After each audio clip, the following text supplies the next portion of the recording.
On s'est entretenu avec Julien et Pierre-Claude, deux personnes impliquées dans la communauté en Estrie, pour parler des demandes de subventions.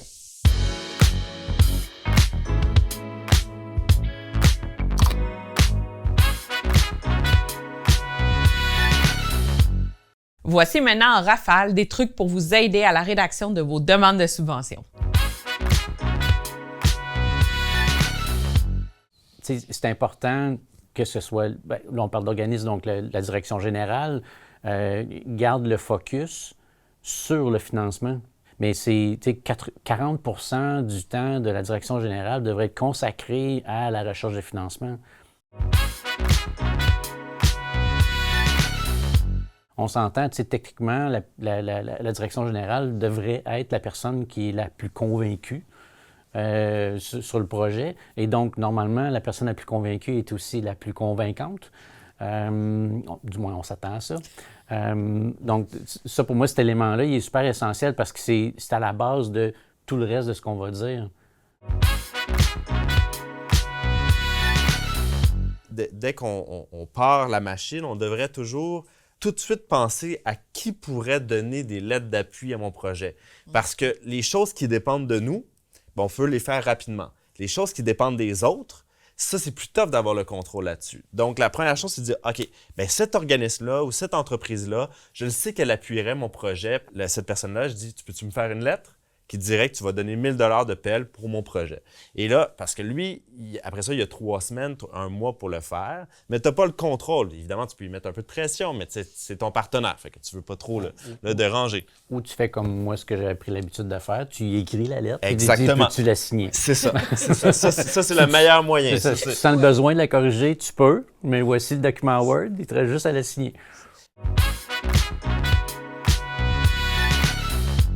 Donc, on devrait toujours avoir un dossier là, avec tous les documents officiels de l'organisme, que ce soit les lettres patentes. Après ça, on doit aussi informer son CA souvent qu'on va faire cette demande de subvention-là, parce que ça va prendre des signatures souvent du CA, des fois des extraits de conseil d'administration qui permet d'avoir cette subvention-là, d'appliquer à cette subvention-là. Ensuite, donc, un dossier qui va réunir tous les documents officiels, description de l'organisme. T'sais, c'est quoi l'organisme? Ça, on devrait toujours avoir 2-3 versions de la description de l'organisme. Description de l'organisme en une phrase, description de l'organisme en un paragraphe, description de l'organisme en une page, ce qui nous permet là, de peu importe la grandeur de la subvention, de pouvoir prendre les éléments. Donc, il va y avoir toujours les mêmes questions qui reviennent. Puis, ça peut être des questions techniques aussi. Les impacts. C'est ça, les impacts Les impacts sociaux, environnementaux, les impacts locaux. Là, il y en a un ensemble. Puis, au final, c'est à peu près toujours les 5 mêmes. Oui. Pierre-Claude le répète souvent, mais évidemment, c'est de se pratiquer. Donc, d'en faire beaucoup. Puis, à un moment donné, on pogne la main. Puis là, on parlait d'outils tantôt, tout ça. Puis, on a mentionné le fait d'extraire les questions. Puis là, finalement, ça te fait, à force de faire des demandes, tu t'aperçois que les mêmes questions reviennent souvent. Donc, tu finis par avoir une banque de réponses que tu réutilises. Donc, ça te fait une espèce d'outillage qui se fait par la force des choses.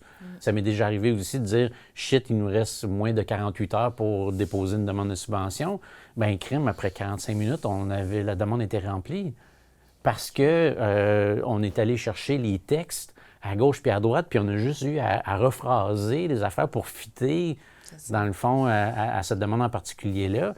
C'est là où est-ce que à force d'en faire, on se développe un muscle. C'est comme l'exercice physique. Là, à un moment donné, on vient que c'est plus facile de faire ces choses-là parce qu'on en a fait assez qu'à un moment donné, c'est comme une seconde nature que de faire cette rédaction-là. Les appels à projets, par habitude, moi, j'ai commencé à faire... je fais juste valider l'admissibilité générale. Puis après ça, ce que je fais, c'est que je vais, à la fin du document, puis je le lis quasiment à l'envers. Parce que les éléments les plus importants sont à la fin du document. Souvent, ils dénotent c'est quoi les critères d'évaluation.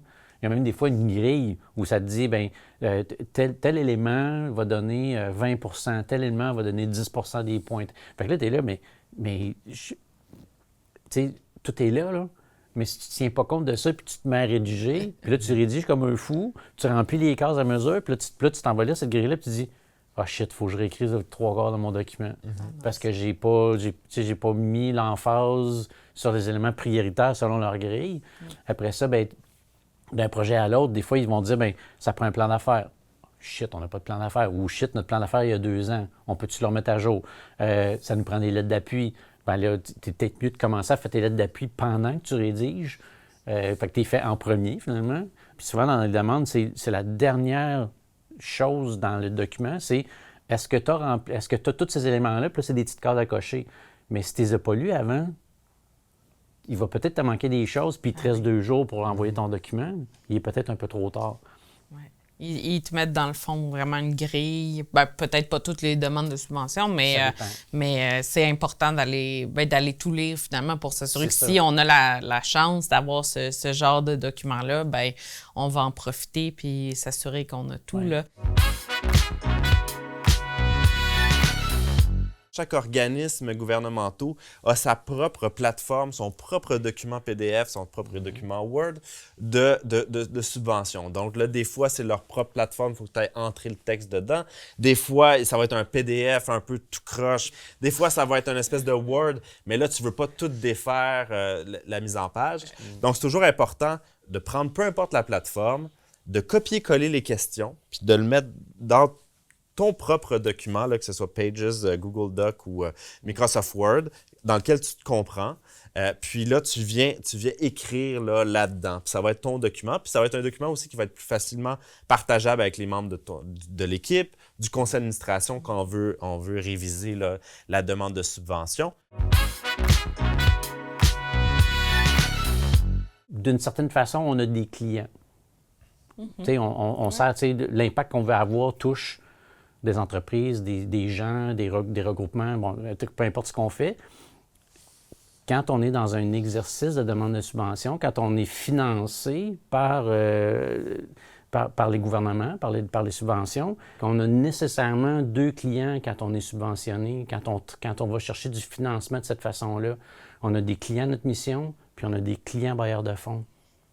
Fait qu'il faut s'habituer, dans le fond, à comment on se vend à eux autres, puis comment on se vend à eux autres, comment on vend notre impact, comment on vend notre mission. Mais souvent, ce qu'on fait là, c'est ce qu'on doit dire à eux autres aussi. Mais il y a aussi, comment on vend notre budget, comment on vend notre calendrier, comment on vend, toute notre structure de demande de subvention. Il faut le faire aussi pour ça. Fait qu'il ne faut jamais oublier qu'on a une autre sorte de client. Mais il y a comme une espèce de manière de s'exprimer dans les subventions qui est très particulier. Puis souvent, quand on va lire justement les documents gouvernementaux, on va comprendre plus ce langage-là. Mais c'est pas de la poésie qu'on écrit. Donc, de s'assurer que j'adore la poésie. Mais de s'assurer que les fonctionnaires, ce ne sont pas des poètes. Ils sont humains, mais ce ne sont pas des poètes. Puis, ils sont peut-être poètes, mais pas dans leur travail. C'est ça, voilà. C'est de s'assurer que ce qu'on veut dire, de toute façon, souvent, les caractères sont très limités. Donc, il faut être direct, précis, de penser en point de forme, en énumération, pour essayer de dire le maximum de choses pertinente, puis d'éviter tout superflu et de flafla qui ne viendrait pas ajouter des informations pertinentes à la demande. Ça, c'est important. Il faut toujours penser, puis de toute façon, à toutes les fois qu'on communique, il faut toujours se mettre dans la tête à qui je parle. Puis cette personne-là, comment je dois lui parler pour charmer cette personne-là. Fait que ça, je pense que c'est important là, de vraiment tout lire, prendre l'habitude de s'habituer à ce jargon-là aussi, là, parce que c'est tout un jargon. Puis plus on écrit de la façon dont les fonctionnaires ont rédigé, bien plus on a de chances qu'ils trouvent, de par notre plume, trouvent notre projet plus intéressant parce qu'on écrit comme eux autres pensent. Puis je pense que d'aller justement, comme tu dis, aller chercher ces documents-là, puis aller rechercher les mots-clés qui semblent être très parlants dans leurs objectifs, c'est quelque chose qui peut être super intéressant à aller intégrer dans ta propre demande de subvention après ça. Là. Puis tu peux prendre quasiment des phrases intégrales, puis là, tu fais juste changer, puis tu mets ton projet plutôt que le générique de la phrase. Puis, tu sais, des fois, tu fais quasiment du copier-coller quand tu remontes les objectifs. Là, moi, c'est ce que j'ai souvent fait. Je suis allé chercher les grands objectifs, puis le plan quinquennal ou le triennal. Puis là, tu vas extraire des choses là-dedans, puis tu copies quasiment, puis tu fais juste ajuster le paragraphe pour que ça... Puis là, ils se sont dit, bien là, mon Dieu, ça répond 100% à nos objectifs. Ça vient avec le langage de toujours bien lire les questions, tu sais, puis de se poser la question à propos des questions, qu'est-ce qu'ils veulent dans la petite case, là? Parce que, tu sais, de bien saisir la distinction entre un objectif, un impact, un indicateur, les attentes. Donc, de bien lire la question, parce que des fois, on va lire deux questions, puis on va dire, ben c'est la même affaire. C'est exactement la même chose qu'ils veulent. Je vais écrire le même texte, mais souvent, il y a des petites nuances. Puis là, c'est important d'aller poser des questions. Mais de bien lire la question de qu'est-ce qu'ils veulent. Est-ce qu'ils veulent des énoncés comme très larges sur le projet, sur notre organisme? C'est quoi que la question pose? Puis souvent, l'information pertinente qui peut faire tourner la décision vers notre projet, elle ne va pas se trouver nécessairement dans la demande, mais plus dans comment est-ce que notre projet s'attache avec ce qui est plus haut dans la grande pensée du gouvernement.